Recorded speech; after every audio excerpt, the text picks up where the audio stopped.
we're like, what are you doing, coach? Like, where's your car? Like, we'll walk you that way. And he's like, oh, I don't know, I was going to walk back. And we're like, the defensive coordinator for the Philadelphia Eagles is not walking back to the hotel right now. Cute. Get in the car with us. Hey guys, welcome to the official YouTube page for Calm Down with Erin and Charissa. This is where you can watch all of our ridiculous conversations and fun interviews. We have full shows. We've got pre-games, anything and everything that you guys could want. But first, you're going to have to subscribe. Just hit subscribe right there and you're good to go. And now you can calm down with us. Yep. Can you tell that we're reading this off a script? We hope so. All right. We need to calm down and wrap this bad boy up. Press subscribe. Thanks for listening. Calm Down with Erin and Charissa is a production of iHeartRadio. Hey, girl. It's over. The season is over, which makes me sad and happy and all the emotions. Welcome everybody to the Calm Down podcast post Super Bowl party. What's happening? It's funny. I was thinking how you go from a week, which we're going to dive into, about like not wanting to talk too much, saving your voice, to today. I wanted to call everyone and tell them I missed them and recap. All I want to do, it's like when you have a fun vacation or like a crazy night out, I just want to recap. My text chain with the kickoff boys started at 6 a.m. with Shregs firing away, literally like all these text messages, which were great. And then I just went and I go, Mike Vick's studying for spring practice. Poor guy's already like on to his next coaching assignment and he's still inundated with text. We have so much to discuss. I sent one to Brady and Burkhart and I sent it to you too, the footage in the Eagles locker room of Landon Dickerson from the O-line with an IV and a beer in his hand. Incredible. Fucking awesome. That looked like amazing. That looked like us in Tulum one year, I think is what was going on there. All right, we have a lot to discuss. So wonderful producer Ryan and Kurt, they know that we'll go off topic. So we've created, wait for it, a rundown to keep us organized with all of our thoughts. We're going to start from the beginning. So obviously, anybody that's listened to this podcast before knows how much Erin and I get excited, like you should, to cover a Super Bowl. And especially because this is the last one we're going to be actually broadcasting on Fox for the next 4 years. So we kept talking about it all week. Like, even if you're tired, even if you're whatever, who cares? It's the Super Bowl. So let's start with choosing outfits. Today, I saw that video that you posted from the designer that made your outfits. I was like, this is probably the most incredible thing I've ever seen. So how did you choose your outfit? What went into it? Go. Sorry for the obnoxious videos that I am posting and photos, but this is our Oscars, guys. And for anyone that has any issues, look away or just fire away. I'm trying to look. Hold on. I'm getting this note from the designer. Patrizia Pepe did both of my outfits, my pregame and my in-game, and I loved it so much. And InStyle did this amazing kind of rundown of everything. Daniela, my stylist, what are your intentions? She did such a great cruel intentions, cruel summer. That's kind of what my inspiration for the little bustier bodysuit was. It was so beautiful. I loved it so much, and I also loved it because she just took so much pride in it and wanted to look special, and it felt really fun. I will say this, Charissa, you looked like an absolute knockout. You looked amazing in your sequin dress, but the thing people don't appreciate about Charissa, she had fucking heels on the whole day. And our day started, we were in hair and makeup starting at about 8 o'clock in the morning, but Charissa had her full-blown outfit on before I left the hotel. So that was probably like 9:45. Yeah. She runs down in her number, adorable, like amazing Balmain dress. I'll let you talk about it. But she had her heels on. You guys, she kept her heels on the whole day. I looked like I played on the defensive line for the Eagles or the offensive line for the Chiefs. I couldn't walk the net. I don't know how you do it, Carrie Bradshaw, but you did it. Oh, I love you for that. But even in this old age, this old body of mine dragging around, I'm like, I don't care how much my dogs are barking at the end of the day. I refuse refuse to do the slip into the sandal move, even if my feet hurt so bad, because I'm like, there is this thing I have with like when you're wearing. So this dress, thank you, Victoria Trilling and Fox for helping me get dressed and look and feel like it was, to Erin's point, our Oscars. Cause I'm like, that you like love. I'm not like a full like sequins kind of gal naturally. Like that's not really my vibe, but I'm like, it's the Super Bowl. And we had a couple different options. And even that morning, I'm like, Dominique, should I do this or should I do that? She's like, the sequence. So it was blue. Because that's the other thing too, when picking it out. Obviously, you're not going to wear red. You're not going to wear green. You want to make sure that you stay neutral in terms of the Super Bowl, people, the teams that are playing. So anyways, I did love it. It's one of those things. Steve's so funny. He goes, should we frame that and like hang it as like a jersey? And I go, no, we're not framing that. So I appreciated that compliments. That's very sweet. But I loved playing dress up for the day. And my favorite part of the whole day, as it is every Super Bowl, is always just getting to do it with you, starting from the hair and makeup room, which was so fun. So Erin and I mean, you guys have to remember this too, is that we never get to get ready for a game together, right? We always were in different places. This is our prom. Yes, and I never had gotten ready with Erin for my own wedding or anything like together to do like, the fun, get ready, makeup stuff together. So anyways, started together in the hair and makeup room. Boys are coming in and out. Glazer, Charles getting their hair like trimmed up, whatever. Glazer has no hair, but like just, trimmed up and ready to go. Charles fucking Woodson. God love him. And only Charles can get away with this with Brady because of their relationship. Charles doesn't even see Brady because he's like looking at the wall and getting his hair trimmed. And he just hears Tom's voice and then says, "You drinking enough water, Tom?" Because Tom's always carrying around his water bottle. And Brady just says something smart ass to him back. And it was like such a fun, I'm like, this is going to be a great day. So it was a good start to the day. Don't understand is Fox is so wonderful enough. They put us all in a hotel together and it's great. And then we kind of all have this meeting area and ours was on the 3rd floor and it's cool. They do meeting rooms and certain teams go certain places like our crew and then the pregame show, but everyone ends up in the middle where there's a ton of coffee, there's food, and then there's a wardrobe room and a makeup Some room, of our meetings had cocktails. I was like, oh, Fox, I love us. Oh my God. I don't know if you ate it. There was always guac and chips in the afternoon and evening, which is phenomenal. But something about our hotel with these saltine crackers, they were like fried. Did you? Even Tom Brady was eating them. Oh my God, with this pimento cheese. The pimento cheese is what I was going to talk about. Shoveling it in. It was fantastic. The pimento cheese, that's fairly funny because Shreg said during our meeting, our production meeting, we had both the kickoff crew and Stray and all the boys, whatever. And he's like, pimento cheese? Where are we? It was real. I didn't get the cracker thing though. Yeah, really the saltines were like fried and crispy and they were so amazing. But so anyways, we have this 3rd floor and everybody, it was cool because on Sunday, we've all been there 5-6 days. We're all tired. We've all, you don't sleep a lot. It was so funny. I went to work out today and people were like, do you have to go the whole time? Is it restful? I'm like, no, you're lucky if you get 6 hours sleep a night. Like that's a good shift you can put in. And Sunday morning, the girls are already started their makeup. We've, those boys are our family. So, putting your extensions in front of a Tom Brady or a Charles. Yeah, I had eye patches in. Thompson. Right. It's not a big deal. And they're all walking in and out. And everyone was downstairs already on the 3rd floor. Because I feel like we were like caged animals. And we were like, we're ready. Let's go. I can imagine being a player, I was just going to say, imagine them like all week long. I kept asking the boys that were lucky enough to play in Super Bowls on our crew. It was like, let's just play this fucking game already. I know. So much fun. Part of that process is getting ready together and being able to do it.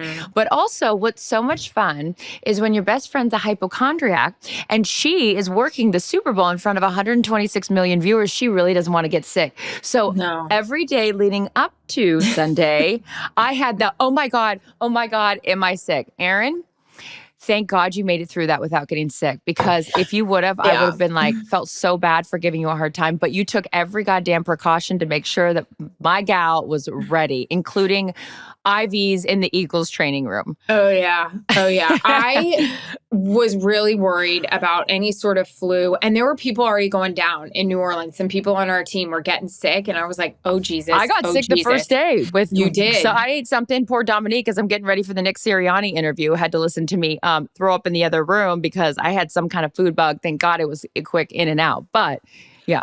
And you have to also understand these events and dinners. And it's not like Krista and I were going to a ton of parties, but you walk in our hotel room, our bar was a scene. So it was like people like, hey, and in your face. One thing I'd like to say is I would like to publicly apologize to anyone that I quickly saw at the bar, waved and ran. It wasn't you. It wasn't anything about you. I just wasn't breathing in anything. I felt like I was back to 10 feet apart. Like I was just very worried. Yeah, you don't want to be sick for the Super Bowl. No. I started by Wednesday getting a little tiny bit tickle in my throat. So it was really concerning to myself and Kevin Burkhardt. We were animals. I was 4 zincs a day. I was all these supplements. And, by Thursday, I was pretty run down and like somebody else on our crew was sick. And I was like, shit. And I looked at somebody with the Eagles and I was like, I think I'm going to get sick. And they said, let's go. Hooked me up to an IV. Incredible. I was sitting there like I was freaking Landon Dickerson on an IV trying to protect Jalen Hurts. I was trying to protect myself. It was wild. Saturday night, I barely slept because I was swallowing all this crap in my throat. I'm like, I'm going down. I was really ridiculous. Even so much so you don't know this. For my skin, now I'm starting to break out. I just booked a facial. Acne pills ready. I had creams ready. I brought Lancets. Like if I had a whitehead which I did on Saturday night. You didn't tell me it was right here, but I got rid of that. I didn't see that. I also had a med You think spa. I would let you have some? Oh my God, it was You so think I bad. want you to embarrass me in front of all of our friends? No, to pick that thing. I had a med spa ready and waiting if I got any cystic acne for a cortisone shot. I was an animal Super Bowl week. Animal. Well, it all worked out and all the precautions were important because you were in front of 126 million people. Congratulations to Fox, by the way. Yay. Highest rated Super Bowl. 127 it turned out. They got an uptick. A little uptick. Some unaccounted viewers, huh? Votes came in. Exciting. Somebody redo the graphic. I'm excited. But that's awesome. It is. I have to say, and not just because they, we work for them. Fox does an freaking believable. Al Michaels called me yesterday, my sweet Al Michaels, and just said what an incredible job Fox does with these big events. Like no one can, I say this respectfully, and again, maybe biased, whatever. They just do it. Like Bourbon Street, that scene out there. Then we have the scene in front of, where our set was outside the Superdome. Just like it's incredible. And I don't even think that, we can't even understand the magnitude of the planning. Kira, Jess, like all these people that do so much stuff. Our security had all around New Orleans. It is wild to think about how much goes into a Super Bowl. Yeah. So shout out to Fox, not just because, again, we work for them. I would, as a viewer, I would just sit back and watch and be like, that is a kick-ass production. And it started for us earlier in the week when we found out that we were going to be a part of something that unfortunately was a tribute because of the horrific incident on New Year's Eve and New Year's Day in New Orleans and the tragedy that took place there. But Fox, of course, wanting to honor those victims and also everybody with the fires in California and in the Carolinas and Philadelphia and DC. And just shout out to our boss, Brad Zager, and all of sort of the brains behind that idea with Lady Gaga on Bourbon Street. So fill in the details because it was really incredible on what went into that. We don't want to give away too much because I hope that Brad ends up giving an interview about how he was able to put this whole thing together. But kind of what we were all told as a group, all the talent was you're being picked up at the lobby at 3:15 in the morning on Thursday. Everybody's like, huh? They provide us like all shirts and stuff to wear for either, Nola Strong. Chris and I wore LAFD proudly hats. It was amazing, but I don't think we really understood what we were in for until we all met downstairs. And I mean, it's all of us, 81-year-old Jimmy Johnson, Terry Bradshaw, all of us. We are all down there ready to go. They take us down to Bourbon Street. They had shut down Bourbon Street, one of the streets, right? Because that was really the timing they could do it, from 4 a.m. we were told to 6 a.m. And it was unbelievable. Yeah. And Lady Gaga, seeing her, obviously we've always all been a fan, whether it's, her as her own, the Super Bowl performance that she had in Houston that year was unbelievable. But ridiculous. Huge Lady Gaga fan, but seeing her and the way that she worked up close and personal, and what a perfectionist she is, and that she wanted to do this and to pay tribute to everybody affected by all those horrific events over the past few months. It was incredible to watch. I hope you guys got a chance to see it, because it was really, really special, and a moment that I know I'll never forget, watching and being a part of something like that, and being surrounded by first responders and nurses and doctors, firefighters, policemen, all these incredible individuals that do so much in those moments of complete crisis and chaos. So beautiful tribute there, and shout out to crushed it. Yeah. It was so good. It was really, really good. And they played that in the stadium before the game, which was really exciting. I've come home and watched it a few times. I even showed Mackie Doodle Doo. It was fun. And it's crazy. I was explaining it to Jarrett. When we're standing there around the piano, it's not like they have speakers all around. So we can hear her, but it's not like we can really hear her with all the music and the singers. And we couldn't hear and see that until obviously we saw the final finished product.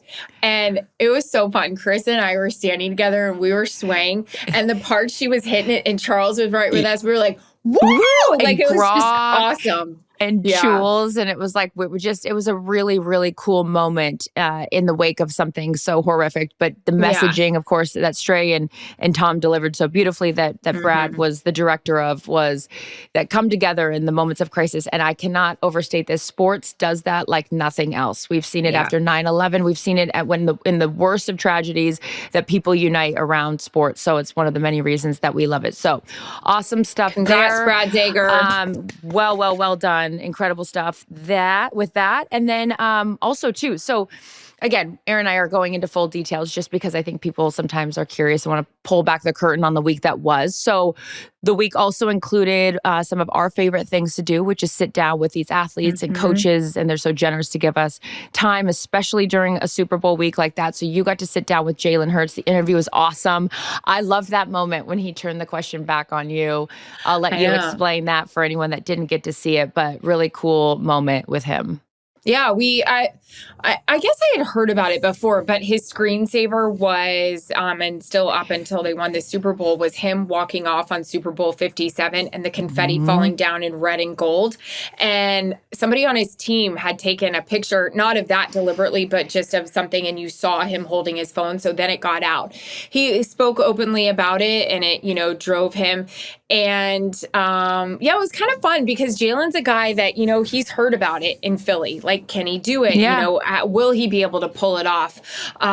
He's had 8 million offensive coordinators. And so I think I had just said to him something like, if you win this, do you think the critics will stop? And he goes, do you think they'll stop? And I was like, whoa. I liked it. Uh-huh. No, because Jalen's pretty straight. Jalen's straight. So I liked that. Yeah, that moment. And I was happy for him. The Tom Brady, Michael Jordan and Jeter text. Yeah, that was really cool. That was really cool. He had said after the NFC Championship, he got 2 texts, one from MJ and one from Derek Jeter. And, we had heard from Derek Jeter, which was a pretty cool moment for these two gals. Friend of the show, Derek Jeter, the captain, our coworker. But Derek had just said, I told him, look, you're not done yet. You have one more left. Go finish it. And that was pretty cool.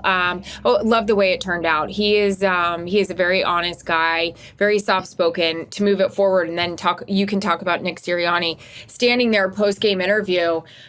We had to wait for Nick Sirianni to do his post-game with Tom Rinaldi. And as we're standing there, the confetti was coming down. And I was just like, I smacked him a few times on his chest pad because I was like, look at this, look at this. And then I was like, look at this.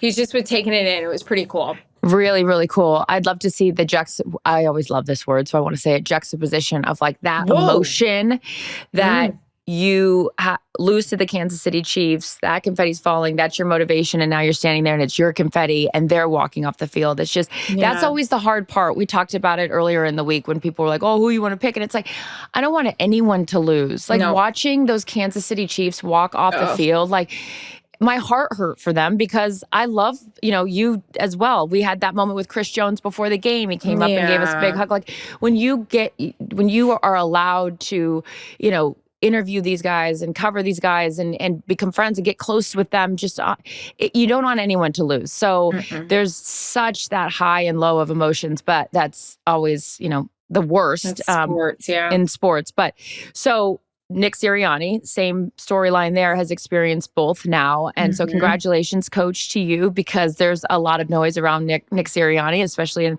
a sports town like Philadelphia, that is after their skid last year and losing those games at the end of the year. And then they start the season 2-2. There was a lot of chaturanga, as we like to say, around fire Nick Sirianni and this whole thing. And now you've got a coach that is the only Eagles coach that's ever taken an Eagles team to 2 Super Bowls, and he's done it in his first 4 years. And there's still conversation of like, oh yeah, but it's this guy and this guy that does it. And it's like, he's the head coach of your football team. So AJ Brown, when we interviewed him post-game, had some great comments about him, and so did Saquon, just the endorsement of their head coach. So sitting down with him prior to the Super Bowl, it was cool to see because we had sat down 2 years ago in Arizona, and you could tell this was a different guy, even if it was only 2 years removed, sitting in front of me, that had a different level of confidence. It was like, okay, like I've been here before, and now this result's got to be different, and I'm ready. And he said in the last line of the interview that he was hungry before, and now he was starving. So it's happy for him and that organization to come out victorious. So appreciate that. What else, babe? We also have, we got the work element of Super Bowl week, but we also get to do behind fun the stuff. scenes. Yeah. This was a Super Bowl I had in the past, had a good time and stuff like that. I think it's because A, I'm older. B, I was super charged up about getting sick.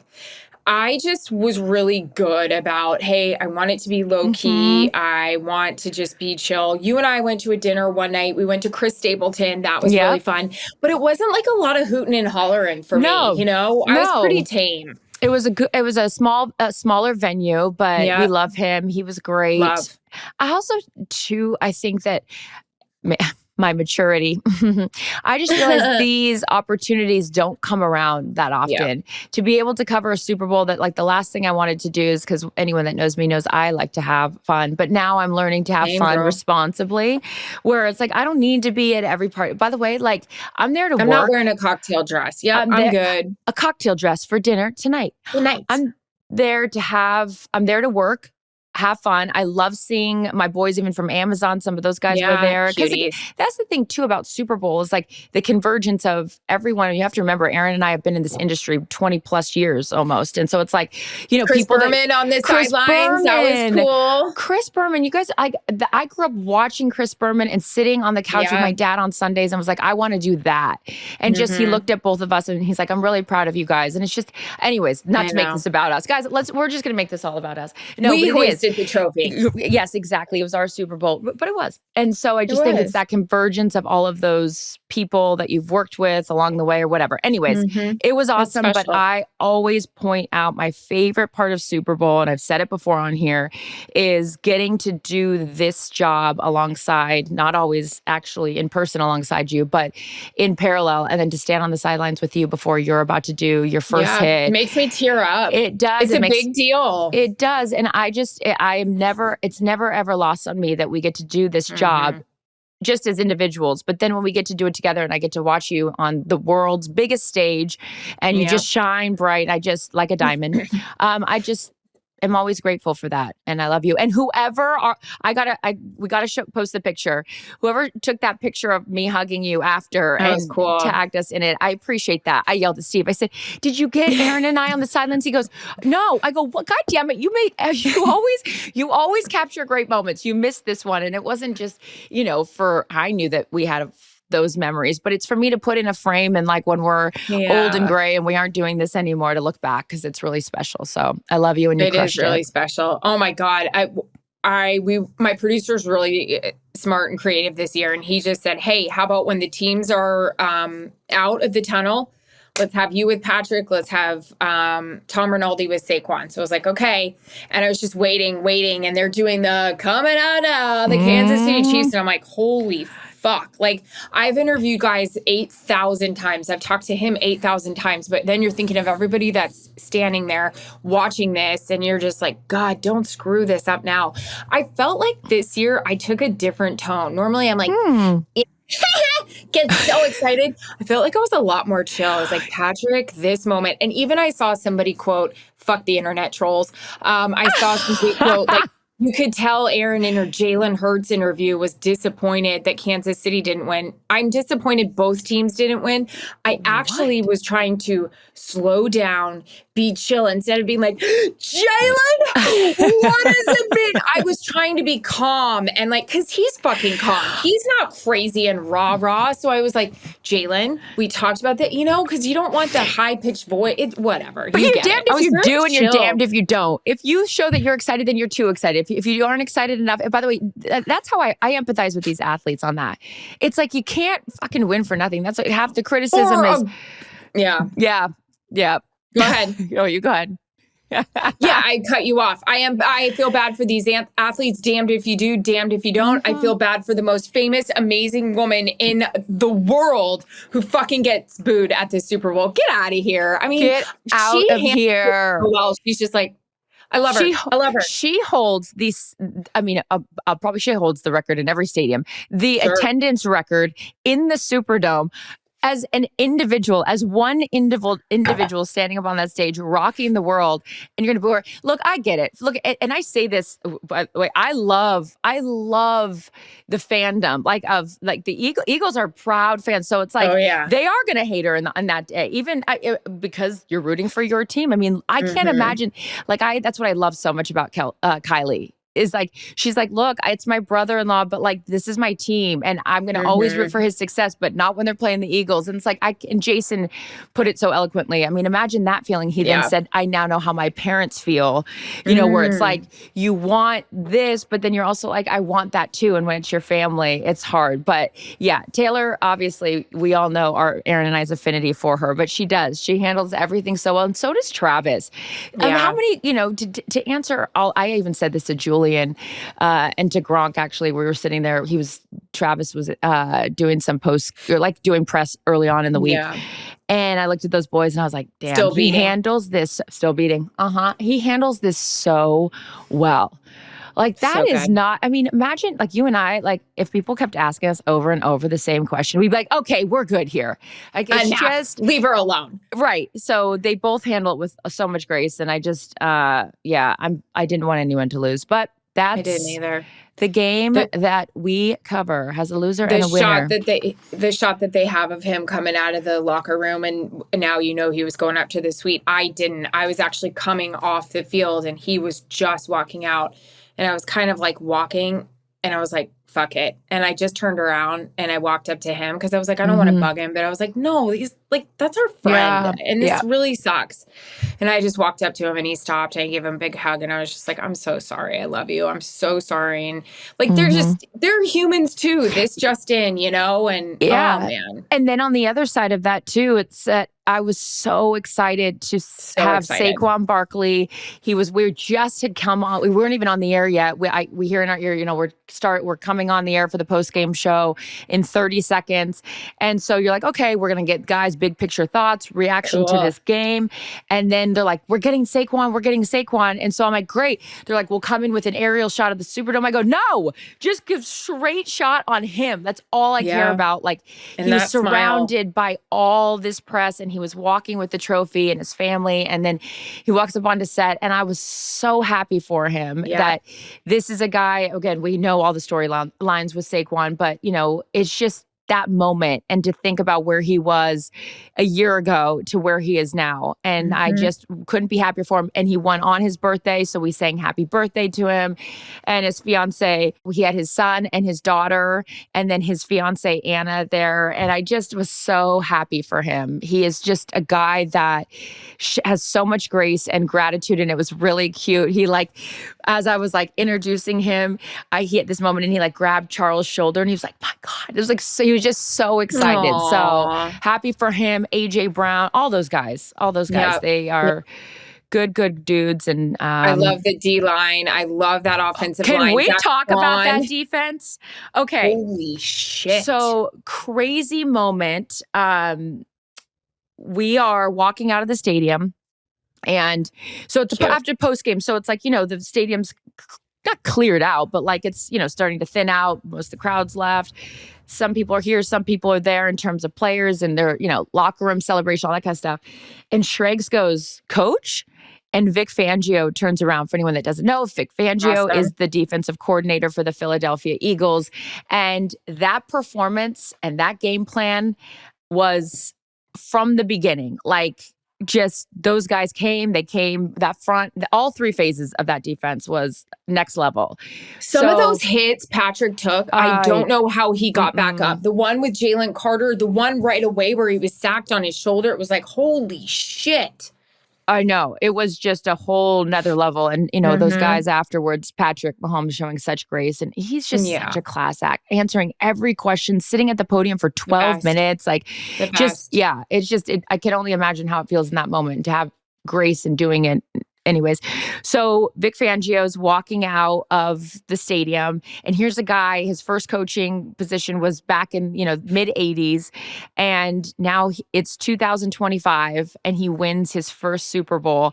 And Schrags is so good about, pointing that he's right there. And so he's like, we're like, "What are you doing, coach? Like, where's your car? Like, we'll walk you that way." And he's like, "Oh, I was going to walk back." And we're like, the defensive coordinator for the Philadelphia Eagles is not walking back to the hotel right now. Cute. Get in the car with us. So it was a really cool moment. He sat in the front seat. There's Charles Woodson, Julian Edelman, Schrager, and I are in the back. And I'm like, it's just those moments where you realize like our job's really fucking cool. And so we were just asking him different questions. And I was like, how excited are you like right now? And he's like, "This is so cool." And like, just for him to have that moment too, because, that's a long journey for someone and with his resume to finally get one as well. So shout out to you, coach. And then I mentioned your name, of course, because you've talked with such affinity about him. And I know you guys are close. And so I said, my girlfriend, Erin, just adores you. And his face lit up and he was all excited. And I'd love for you to speak about how much he's like meant to you and your guys' relationship. Because I was the first time I'd met him.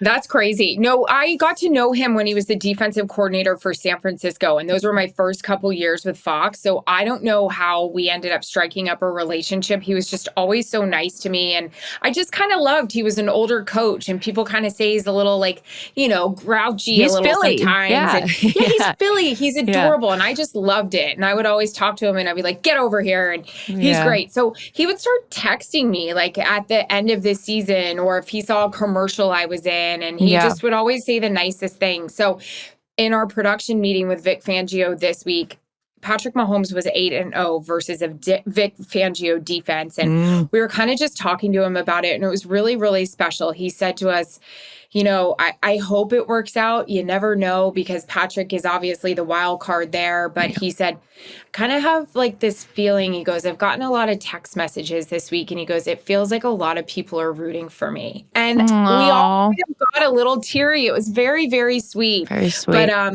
he went up at Tom Brady. His first game in the NFL, leading, obviously New England's offense, was against Vic Fangio. And Vic Fangio was talking about breaking down the film of him. Tom had obviously taken over for Drew Bledsoe. And Vic said he was looking at the film of Tom Brady and was like, "This guy's insane. He's going to have an unreal career." And he was like, I'm the one that I'm told the scout. New I'm the one. Yeah. He's just I'm so great. responsible I for love that. him. I love you guys were in the car with him. That's so special. It's another thing when you sit there and you look at these guys and they are superheroes, but they also are human. And it's so cool for us to get to know that side. I'm grateful for those relationships. And I was thinking about this today because these are the things that we think about because we love this game so much and we love our job, is that anybody, there's the talk about, is this Travis's last game? All of these different things. So whoever's last game this is that you're always going to end your last game with a loss unless you walk out on top and like with a Super Bowl victory. And that feeling of like, some guys, play their whole career and they never even get there. Or you know, if you're a Buffalo Bills fan, you go there 4 straight years and you lose every single time. Or if you're, you know, Dan Marino, you never win a Super Bowl. And Charles Woodson told this great story in the car when we were driving back with Vic Fangio. He said, Coach, I used to have this reoccurring dream that I was outside a club and there were 2 lines. And one was if you had a Super Bowl ring, you got right in through that line. And the other one was if you didn't. And I'd have this reoccurring nightmare over and over again. And then I won the ring, or I won the Super Bowl and I got a ring and I never had that dream again.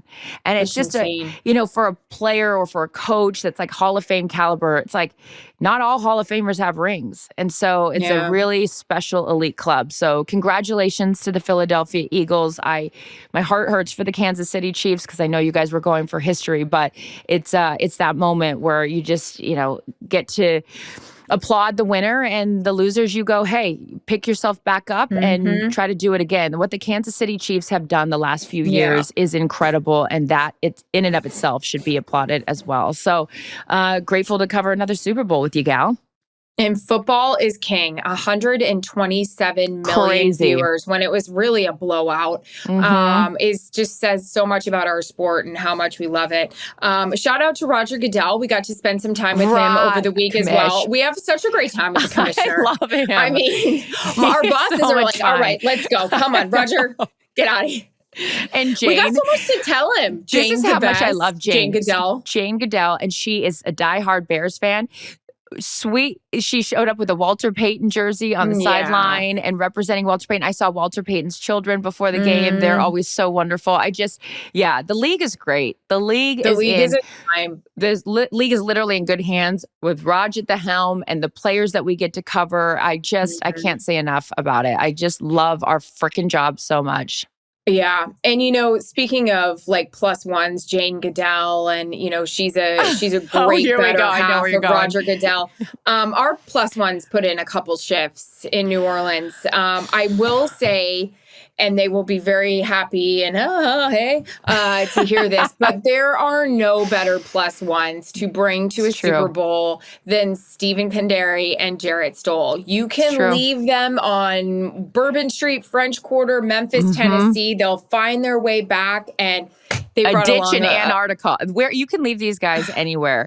And we're getting videos at 2 a.m. I mean, of their new podcast. It's wild. It starts with Jarrett Stoll's organization because he and you are so organized. And he's mapping out walking times for him and Steve, and reservations, and the car, and security. Wow. They were busy. When I'd be like, what are you doing today? He's like, well, at 8 o'clock it starts here. He's like going on and on. I'm like, are you working the Super Bowl? What are you doing this week? But yes, shout out to our plus ones, and why we're calling them plus ones is because we will make the announcement here on the Calm Down podcast that our significant others have decided that they're going to start a podcast. It'll never come to fruition, but the concept is hysterical. And the concept is that they are our plus ones to events like this, because there's plenty of other times in life where we are their plus ones, and we're happy to do it. We're happy to ride shotgun in their life as well. But they're starting a plus one podcast, and their first guest is Diane Long, the incredible Diane Long, Howie Long's wife.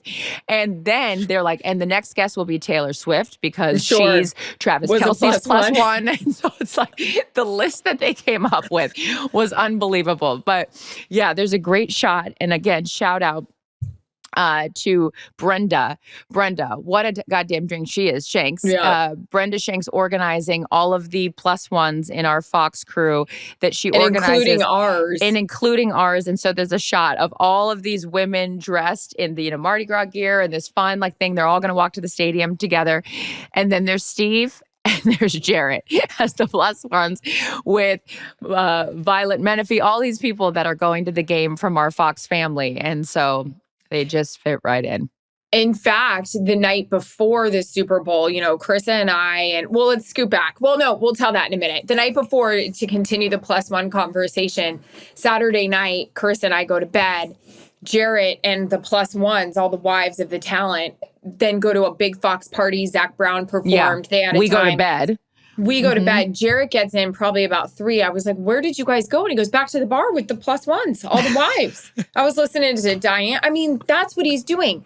I would also like to say this, with the shifts that our plus ones put in, like, yes, I know my husband deals with a lot of shit from me, but on the day that is my Oscars and my prom, I am walking around at 8 a.m. with a flashlight as he's sawing logs and smells like the Four Seasons bar. And I'm like, not turning on a light, God forbid, as I'm packing my Spanx and my supplements to go do the goddamn Super Bowl. This bitch is passed out. I mean, as he was the day before too. And I'm like, let me not bother you on your time away for the Super Bowl. Lord knows you have 3 tailgates to get to with Steve.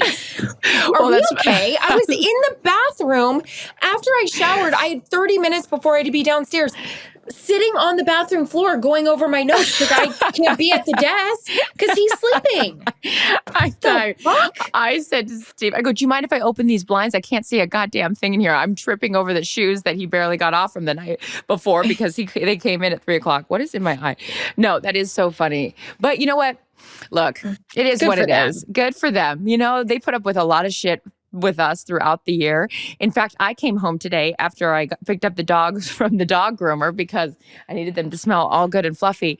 And I get a note on my front door, a Post-it note that says, shh, S-H-H-H-H-H, Tommy's season starts today. Basically meaning if I walk in here, he was on a call and I needed to be quiet.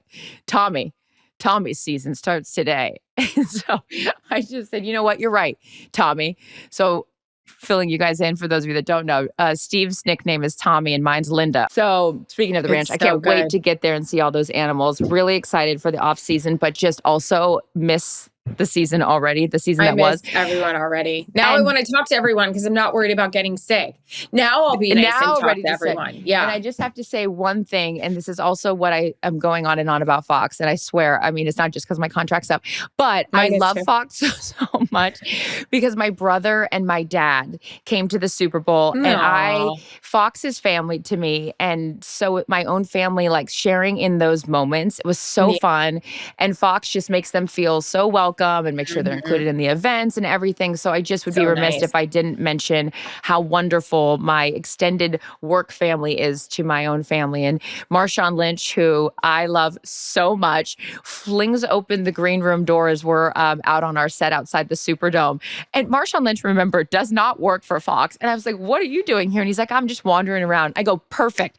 Because you have to remember, a gal from Seattle and her dad and my brother's in a Steve Largent jersey outside, like watching us. I was like, get over here. You have to say hi to my brother and my dad.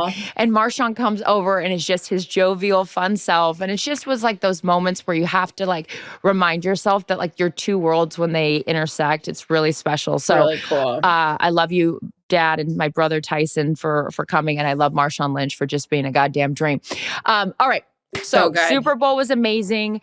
We are sad that it's over. We love our job so much, if that has not just been conveyed over the last 40 minutes of us rambling about it. But now comes the portion of the program where we just spent the last, 6 months fully dedicated to our job. And now it is time to re-enter back into our lives.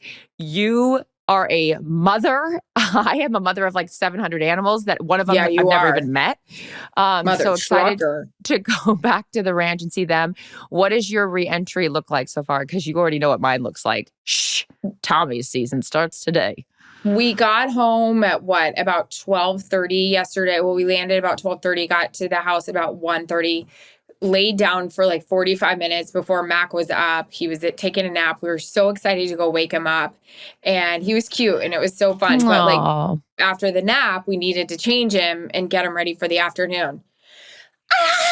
And I'm like, I'm so glad I'm home, Mac. This is great. Yay. Mommy's back. My husband's holding him down. My head's pounding. So it is to clean my closet room. That is a shithole from everything I like hoarded for 6 months. Create a relationship with my son because he has no clue who I am. Knock it off. Don't you dare say that. To my husband because I can't complain about lack of sleep or traveling or packing. So fair enough. Those are 3 really good ones. Good.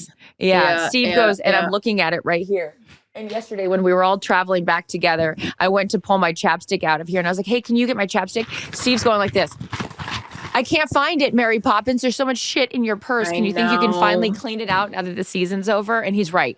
I need to empty out every bag. I need to just clean my act up, get my shit together, and definitely give Steve a lot of love because he is incredible to me during the season. And just like, he wakes up every morning with me. I'll give a Steve shout out on my Sunday mornings at 4 a.m. and he opens up the coffee shop, he calls it, and he makes me coffee and he walks me to the car so I don't have to walk in the dark. He's great. And I don't like to tell him that a lot because everyone loves Steve, but he is pretty great. So I'm going to give Steve the love that he deserves right after he stops being so loud on phone calls. Remind Steve owns his own company.